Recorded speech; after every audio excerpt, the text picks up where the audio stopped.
প্রতিদিন টিফিনে কী দেবো ভাবতে ভাবতেই শেষ হয়ে যায়। আর প্রতিদিন রুটি আর আলুর তরকারি খেতে কার ভালো লাগে বলুন তো। তাই রুটিগুলো তৈরি করার পর ভাবছিলাম যদি একটু অন্যরকম কিছু করে দেওয়া যায়। আর দুটো ডিমও ছিল, তাই আমি বানিয়ে ফেললাম মিনি এগরোল। হ্যাঁ, মিনি এগরোল মানে ছোট ছোট এগরোল। তো দোকানে তো অনেক বড় বড় এগরোল পাওয়া যায়, তবে আমি ভাবলাম আমি ছোট ছোটই বানিয়ে ফেলি। আর ছোট ছোট অনেক কটা খাওয়াও যায় আর বেশ পেটও ভরে।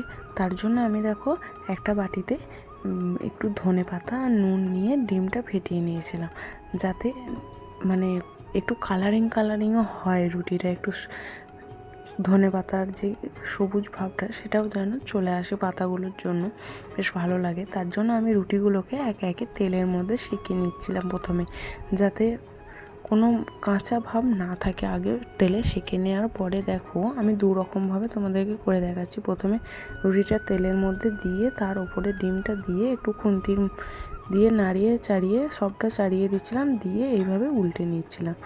দেখো এইভাবেও একরকমভাবে করা যায়। আর দেখো আরও একটা করে আমি তোমাদেরকে দেখাচ্ছি। প্রথমে ডিমটা দিয়ে দিলাম, তার উপরে রুটিটা দিয়ে একটু নাড়িয়ে নিচ্ছিলাম। হ্যাঁ, গরম কিন্তু আমার হাতে লাগেনি, আসলে ওপরে তো রুটিটা দেওয়া ছিল, রুটিটা তো আর গরম নয়। আর রুটিটা মানে আমার হাতে গরম লাগেও নি, সেই জন্য এইভাবে ঘুরিয়ে দিচ্ছিলাম। তারপরে দেখো এইভাবে একে একে তৈরি করে নেওয়ার পরে আমি আগে থেকে ভাজা মশলা তৈরি করে রেখেছিলাম। ভাজা মশলা বলতে ওই জিরে আর লঙ্কা ভেজে গুঁড়িয়ে রেখেছিলাম। আর এইদিকে শসা কুচি আর পেঁয়াজ কুচি, লঙ্কা কুচি কুচিয়ে রেখেছিলাম, তোমাদেরকে আগেই দেখিয়েছি। তো তারপর আমি শসা কুচি আর পেঁয়াজ কুচি দিয়ে এটা সাজিয়ে নিচ্ছিলাম। তারপরে একটু অল্প করেই লঙ্কা দিচ্ছিলাম, যেহেতু লঙ্কাটা মানে সবাই তো খেতে পছন্দ করে না ঝালটা, তার জন্য। তারপরে ওপর থেকে একটু টমেটো সস দিয়ে দিলাম। তো দেখো আমাদের এগরোল কিন্তু একদম হোমমেড এগরোল রেডি। আর এইভাবে দেখো যেভাবে মোড়ায় সেভাবে একে একে মুড়িয়ে নিচ্ছিলাম।